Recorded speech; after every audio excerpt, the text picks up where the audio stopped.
ધારો કે કોઈ રેડિયોએક્ટિવ ન્યુક્લાઇડ છે એનો અર્ધાયુ x છે, બરાબર. આ ટેબલ આપણા માટે ઘણું ઇમ્પોર્ટન્ટ છે. આના પરથી એમસીક્યુ અને આના પરથી આપણે સૂત્ર તારવશું, એ ઘણું બધું આપણને કામ આવશે. તો જો જ્યારે 0 સમય હોય, બરાબર છે, ત્યારે અવિભાજિત ભાગ 1 કહેવાય, આખો ભાગ. વિભાજિત ભાગ 0. 100% અવિભાજિત છે, 0% પ્રતિશત અથવા ટકામાં એ વિભાજન પામ્યો. અર્ધાયુ એટલે શું? જે લઈને આપણે સ્ટાર્ટ કરેલું છે એનો અડધો થવા માટે લાગતો સમય. આપણે કેટલો ભાગ લઈને સ્ટાર્ટ કર્યો? 1. તો પહેલો જે અર્ધાયુ આવ્યો x, બરાબર છે. ધારો કે અર્ધાયુ છે 5 મિનિટ.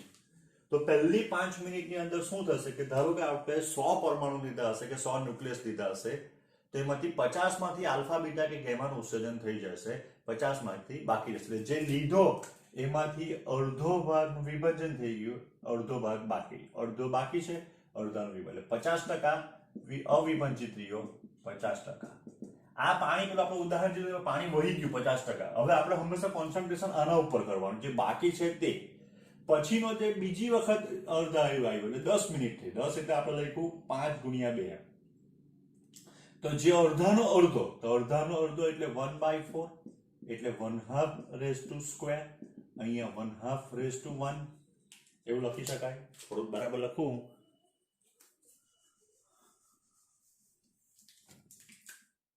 અહીંયા 1/2, અહીંયા 1/4. તો 1/2 એટલે 1/2 રેઝ ટુ 1, 1/2 નો સ્ક્વેર. બરાબર છે. વિભાજિત ભાગ, તો વિભાજિત ભાગ બી અવિભાજિત ભાગ કેટલો થવાનો? તો 1/4 બાકી રહ્યો, તો 3/4 જે છે વિભાજન પામી જશે. 25% ભાગ બાકી રહેવાનો, 75% ભાગ વિભાજન પામી. આ બેનો સરવાળો હંમેશા 1 થવો જોઈએ અને આ બેનો સરવાળો હંમેશા 100 થવો જોઈએ. હવે આપણી પાસે 25% બાકી છે, 1/4 બાકી છે, તો 3x ગણીએ તો 1/8 એટલે 7/8 બાકી રહેવાનું. 12.5 ભાગ બાકી રહેવાનો. 100/8 કરો એટલે તમને આ મળી જ જશે 93.75, સોરી 87.5 ભાગ તમારો વિભાજન પામી ગયો. 1/8 એટલે આપણે કહી શકાય 1/2 રેઝ ટુ 3. એમ કરતા 4x 1/16, અડધાનો અડધો એટલે 1/8 નો અડધું, 1/16 એટલે અહીંયા 15/16. 6.25 બાકી છે, 93.75 નું વિભાજન થઈ ગયું. તો અહીંયા આપણે જોઈ શકાય કે 1/2 રેઝ ટુ 4 થવાના. વ્યાપક રીતે જો હું લખું nx, તો અહીંયા થવાનું 1/2 રેઝ ટુ n. બરાબર છે. અહીંયા 1 - 1/2 રેઝ ટુ n. અહીંયા 100 divided by 2 raise to n percentage. બરાબર. અહીંયા 100 - 100 upon 2 raise to n percentage. બરાબર. આ રીતનું આપણને મળતું જાય. આ જે છે આપણે લખ્યો સમય t. આ જે આપણે શું લખ્યો? સમય t. તો બરાબર ધ્યાનથી તમે જુઓ હવે કે અહીંયા જે આપણે ભાગ જે લખીએ ને, ભાગ એ શું છે? તો જો આપણી પાસે હતો કેટલો, તો આપણી પાસે શરૂઆત કરી ત્યારે આપણી પાસે n0 હોય શરૂઆતમાં. બરાબર છે. તો આપણે ધારો કે વિચાર કરીએ કે આખો આ n0 થયો, આટલો વિભાજન પામી ગયો, તો બચ્યો કેટલો? તો n. એટલે હવે જો આપણે એવું ગણીએ કે આપણી પાસે એક આખો આ એક છે, એના 4 ભાગ છે. ટોટલ કેટલા છે? 4 ભાગ. આટલો ભાગ જે છે એ ખવાઈ ગયો અથવા વિભાજન પામી ગયો. તો કેટલો ભાગ વિભાજન પામ્યો? તો 4 માંથી 1. કેટલો ભાગ બાકી રહ્યો? તો 4 માંથી 3. બરાબર છે. તો એટલા હવે આપણે એમ કહી શકાય કે અવિભાજિત ભાગ જે આપણે લખતા છે એ અવિભાજિત ભાગ બરાબર શું લખાય? તો અવિભાજિત ભાગ એટલે n/n0. n0 એટલે આપણે શરૂઆતમાં જે લીધેલું હતું તે, ટી એટલે n, જે આપણે સૂત્ર લખતા હતા n બરાબર n0 e raise to minus lambda T. n એટલે કોઈ પણ t સમય અવિભાજિત ન્યુક્લિયસોની કે પરમાણુની સંખ્યા. n0 એટલે શરૂઆતમાં જે આપણે લીધેલી છે એ ની સંખ્યા. તો આ ભાગ થઈ ગયો. ઇઝ ઇક્વલ્સ ટુ આપણને શું મળે? તો વ્યાપક રીતે જોઈએ આપણે તો 1/2 રેઝ ટુ n મળે. પણ હવે n કોણ? તો n માટે આપણે એમ કહી શકાય કે t છે આવ્યા. અર્ધાયુ આપણે લખ્યો તો અર્ધાયુ ટાઉ 1/2 આવે બરાબર x. તો x બરાબર ટાઉ 1/2 લખી શકું તો t બરાબર આપણને સૂત્ર મળે n ઇન્ટુ ટાઉ 1/2. તો જ્યાં આપણે હવે એમ કહી શકાય n બરાબર t અપોન ટાઉ 1/2. હવે જો આપણને એમ કહેવામાં આવે કે બે અર્ધાયુ જેટલા સમયગાળામાં કેટલો ભાગ વિભાજિત રહે ને કેટલો ભાગ અવિભાજિત થાય, તો બે અર્ધાયુ એટલે કેટલું થાય? તો બે અર્ધાયુ એટલે 2 ઇન્ટુ ટાઉ 1/2 અપોન n બરાબર 2 આવી ગયો. તો n બરાબર 2 અહીંયા આ એટલે 1/4 ભાગ જે છે અવિભાજિત રહે, 3/4 ભાગ જે છે તે વિભાજન પામી જાય, 25% અવિભાજિત રહે, 25% વિભાજન પામી જાય. આ રીતે સૂત્રનો ઉપયોગ કરી શકાય. સ્વાધ્યાયનો પહેલો દાખલો. હવે આ જે દાખલા છે એની થિયરીને આપણે ડિસ્કશન કર્યું નથી, બરાબર છે? તો અહીંયા જ આપણે એનું ડિસ્કશન કરી લઈએ. રકમ વાંચીને થોડું ડિસ્કસ કરીએ. લિથિયમ આપેલા જથ્થામાં 6.0125 U જેટલું પરમાણુ દળ ધરાવતા સમસ્થાનિક લિથિયમ 63 નું તત્વનું પ્રમાણ 7.5% અને 7.016 U પરમાણ્વીય દળ ધરાવતા સ્થાયી સમસ્થાનિક લિથિયમ 37 નું પ્રમાણ 92.5% હોય તો લિથિયમના એક પરમાણુ દળ આ બે આઇસોટોપ્સની ભારતની સરેરાશ પરથી મેળવો. એટલે શું થાય? તો આપણે જોઈએ કે જુદા જુદા જે ખનિજ આવે તો એક તમે ક્લોરીનનું દળ છે તો ક્લોરીનનું જ આપણે પરમાણુ દળ જે ગણવામાં આવે બહાર તો એ 35 પોઈન્ટ સમથિંગ છે. તો જે જુદા જુદા સમસ્થાનિકો ખનિજમાં જુદા જુદા પ્રમાણમાં હોય ને એના ઉપરથી પ્રમાણ પરથી એ પરમાણુ આપણે એમ કહી શકાય કે અણુભાર કે પરમાણુ ભાર નક્કી કરવામાં આવે. તો આપણને એમ જે આપેલું છે તો તેમાં આપણે જોઈએ કે ધારો કે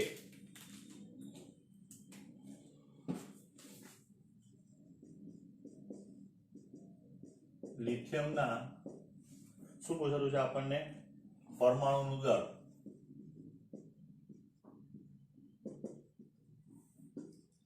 m બરાબર તો x% કોનું? તો લિથિયમ 36 નું ને 100 માઈનસ x% કોનું?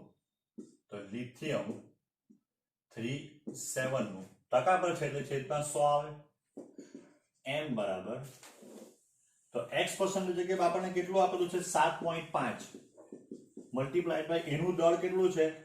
6.01512 પ્લસ આ બાદ કરીને જ આપણને આપેલું છે બાકીનું 92.5 મલ્ટીપ્લાઈડ બાય એનું દળ કેટલું છે? તો 7.016 ડિવાઇડેડ બાય 100. તો આનો હવે ગુણાકાર ભાગાકાર કરો તો આન્સર જે આવશે એ 6.940934 U. એટલે એનું દર નથી 6 પોઈન્ટ નથી 7.0, એનું દર છે 6.9. તો આના જે આપણને કીધેલું છે સમસ્થાનિકોના ભારિત સરેરાશના વર્ગ પરથી મેળવો તો આપણે આ મેળવ્યું. હવે પહેલામાં આપણને એ પૂછેલો હતો, હવે એનો બી. બોરોનના બે સમસ્થાનિકો 510 અને 511 માં એક પરમાણુના દળ અનુક્રમે 10.011294 તથા 11.00931 U છે. જો કુદરતમાં મળી આવતા બોરોનના જથ્થામાં એક પરમાણુ દળ 10.881 U હોય તો બે સમસ્થાનિકોનું પ્રમાણ કેટલું? તો આ ઊંધો દાખલો થઈ ગયો. ધારો કે બોરોનના પરમાણુમાં x% બોરોન 510 અને 100 માઈનસ x% બોરોન 511 છે, બરાબર? તો હવે બોરોનના પરમાણુનું દળ m બરાબર આપણે જોઈ ગયા x% કોનું દળ m of boron 510 plus 100 minus x percentage કોનું દળ તો m of B511 divided by 100. અહીંયા આપણને આ આપી દીધેલું છે સરેરાશ દળ જેનું છે એ 10.811 આ x into 10.01294 plus 100 minus x into 11.00931 divided by 100. હવે આ 100 આ બાજુ લઈ જઈએ એટલે 1081.8 બરાબર 10.01294x પ્લસ અને ગુણીએ એટલે 1100.301 થઈ ગયો 931 માઇનસ 11.00 931x બરાબર છે આટલું આપણને મળે. તો હવે આ બેની બાદબાકી તમે કરશો તો તમને મળશે જે x વાળું જે પદ છે તેનો મળવાનો 0.99637x બરાબર 19.831 તો x બરાબર 19.831.99637 તો આ જે x ની વેલ્યુ આવવાની એ 19.903% બરાબર છે. આ કોનું આવી ગયું તો ધેરફોર B510 નું પ્રમાણ 19.903% અને B511 નું પ્રમાણ 100 માઇનસ x% એટલે કે 100 માઇનસ 19.093% બરાબર એ કેટલા આવે તો 80.097%.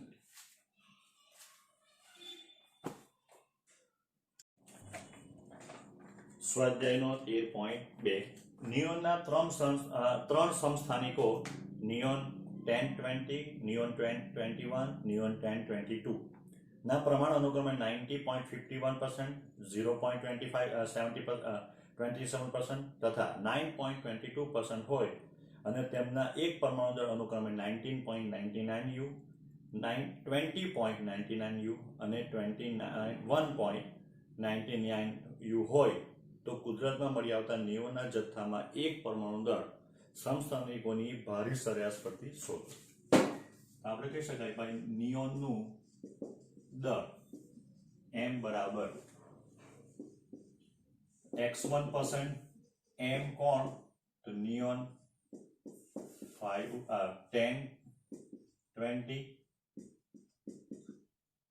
x2% of દળ કેટલું neon 1021 plus x3% m neon 1022 divided by 100 m બરાબર 100 x1 એટલે કેટલા છે આપણને આપેલા 90.51 મલ્ટીપ્લાઈડ બાય નું દળ 19.99 પ્લસ 0.27 મલ્ટીપ્લાઈડ બાય એનું દળ 20.99 પ્લસ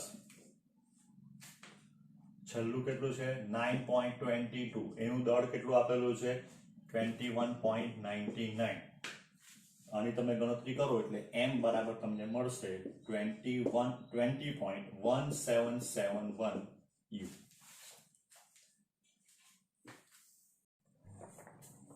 સ્વાધ્યાયનો 13.3 નાઇટ્રોજન ન્યુક્લિયસની 714 ની બંધન ઉર્જા MeV માં ગણો તેનું સ્થાયી અવસ્થામાં દળ 14.00307 u છે. તો પહેલા આપણે ઘણી આની થિયરી ભણી ચૂક્યા છે ભાઈ નાઇટ્રોજન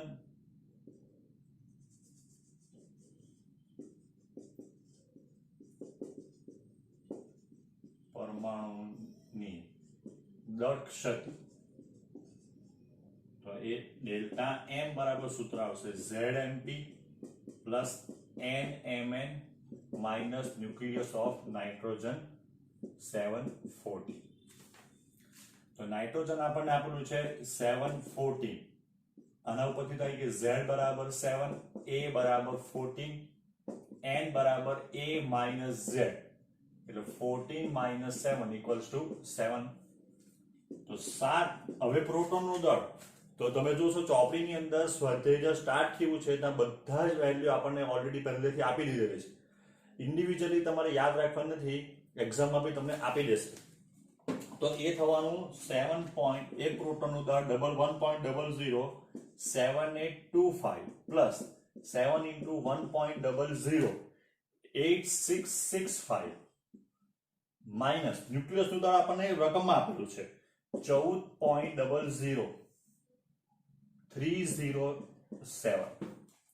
તો આની જે દળ સતી તમને મળશે તો આ બેનો થવાનો 14.11543 માઇનસ 14.00307. તો આનું પોઈન્ટ કેટલું થાય 11236 યુ. હવે બંધન ઉર્જા, તો બંધન ઉર્જા બાઇન્ડિંગ એનર્જી બરાબર delta M into C square. પણ આપણે એવું ભણી ચૂક્યા છે કે delta M 0.11236 multiplied by 931.5 MeV. તો આ કેટલી મળશે આપણને 104.66334 MeV. આટલું આપણને મળે. જો ન્યુક્લિયોન દીઠ બંધન ઉર્જા પૂછેલી હતી આપણને, ન્યુક્લિયોન દીઠ બંધન ઉર્જા તો EBN by A તો 104.66334 ડિવાઇડેડ બાય 14. એના ન્યુક્લિયોનની સંખ્યા કેટલી છે 14. તો એ તમને મળશે 7.47995 MeV પર ન્યુક્લિયોન. નથી પૂછેલું પણ છતાં આપણે શોધી રાખીએ, કદાચ એક્ઝામમાં અથવા બીજી કોઈ જગ્યાએ આપણને કામ આવે તો. સ્વાધ્યાયનો ચોથો, સ્થાયી ન્યુક્લિયસો Fe2656 તથા બિસ્મથ 83209 ની બંધન ઉર્જાઓ MeV માં શોધો.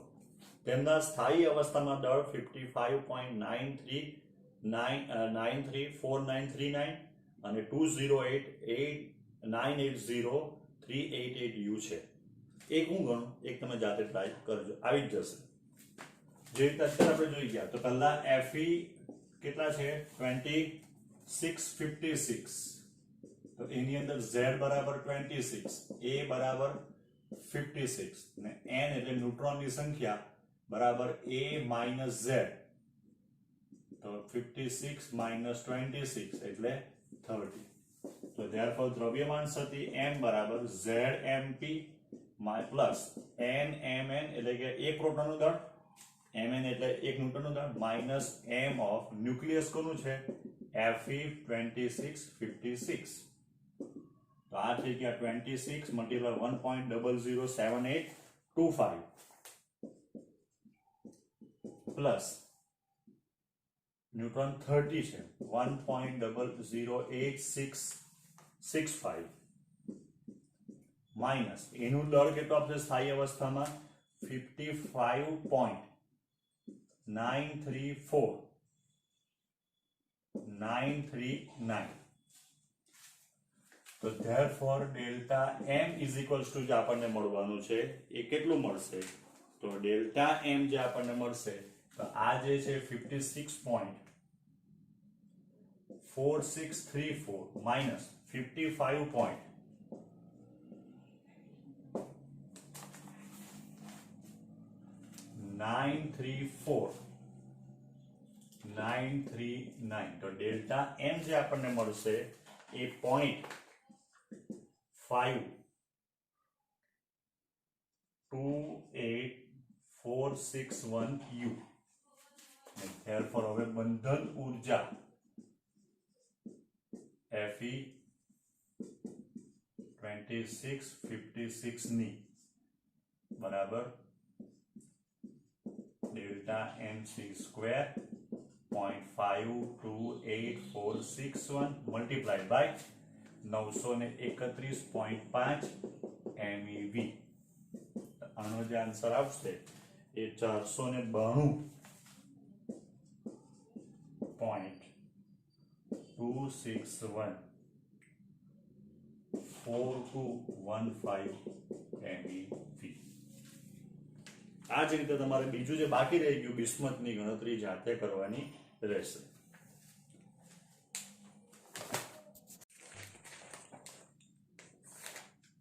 સ્વાધ્યાયનો 13.5 તાંબાના 3 ગ્રામ દળવાળા સિક્કામાં બધા જ ન્યુક્લિયસોમાંના બધા જ પ્રોટોન્સ અને ન્યુટ્રોન્સને એકબીજાથી અલગ કરવા માટે કેટલી ઊર્જાની જરૂર પડશે?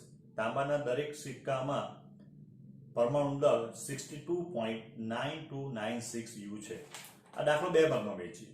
પહેલા આપણે બંધન ઊર્જા શોધીએ, બીજું કંઈ નહીં, ખાલી બંધન ઊર્જા, પછી ડિસ્કસ કરીએ. તો આપણી પાસે Cu કેટલા આપેલા છે?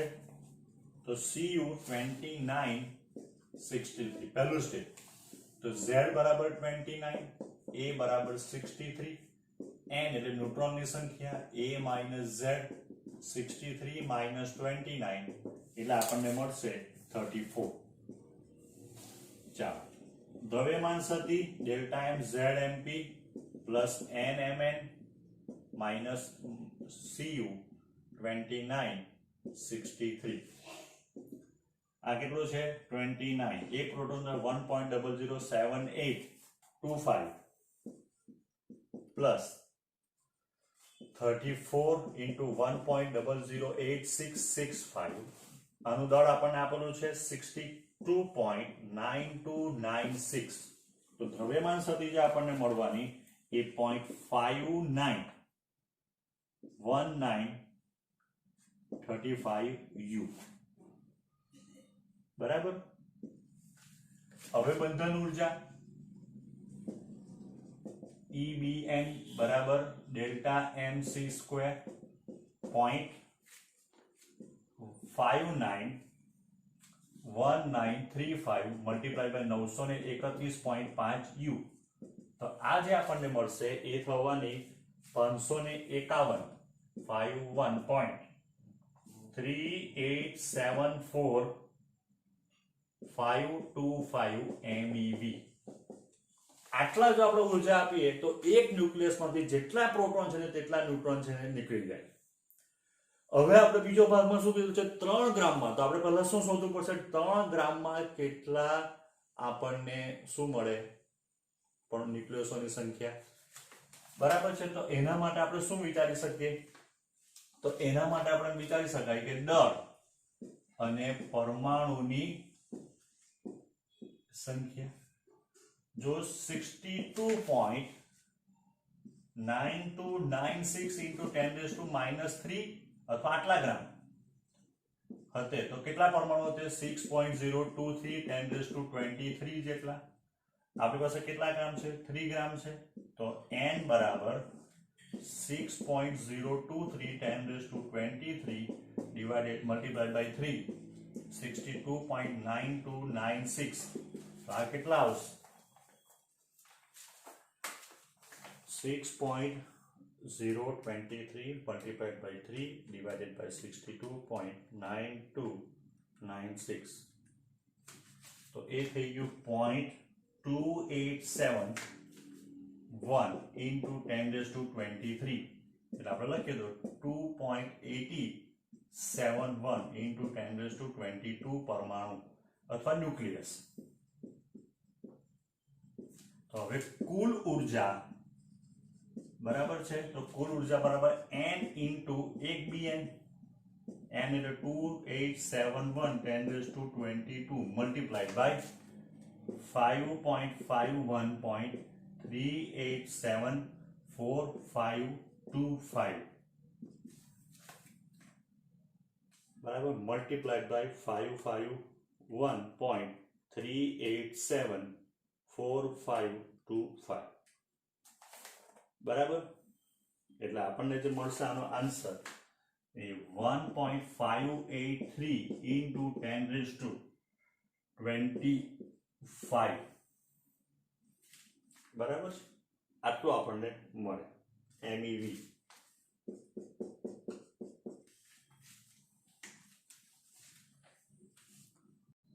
ઉદાહરણ 13.1.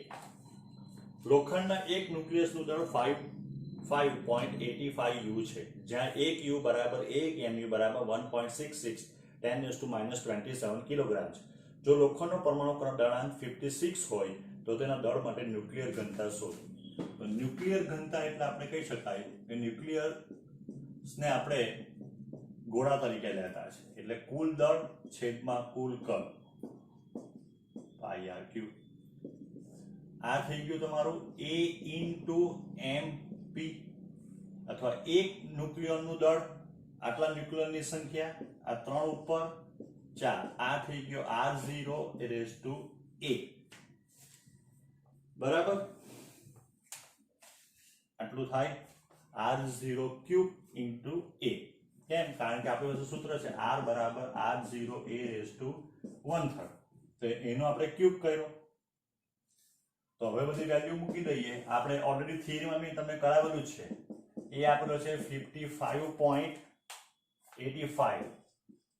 ન્યુક્લિયનનું દળ 1.66 10⁻27 કિલોગ્રામ. 3.14. R એટલે આપણને કેટલો આપેલો છે? આપનું કંઈ કીધેલું નથી કીધેલું, તો 1.2 10⁻15 નો ક્યુબ મલ્ટીપ્લાઈડ બાય A બરાબર 56. તો રો બરાબર જે આન્સર આવવાનો એ 2.288 10⁻17